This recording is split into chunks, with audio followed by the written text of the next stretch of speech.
镜头转来国内来关心升级大厂恒辉集团的子公司恒国新药，传出那亲像是内线交易，不法的所得有240万。检方第10项发动搜索，去敲公司还有董事长的徛家，而且嘛以被告的身份约谈董事长李志文在内，加强8人到案去说明。尾啊，李志文以150万交保。有提前泄露重讯消息吗？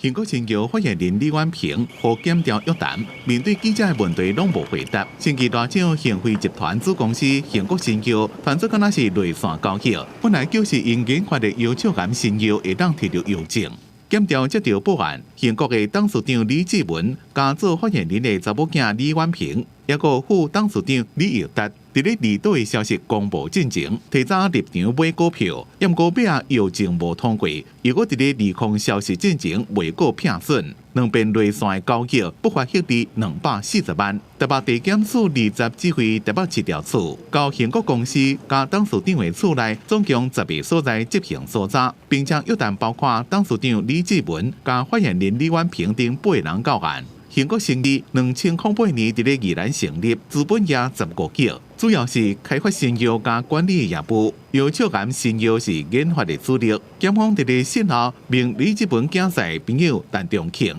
以200万交保，前董事长赖伯雄30万交保，董事长李志文150万交保。专案是依照反证券交易法加内线交易罪方向侦办。记者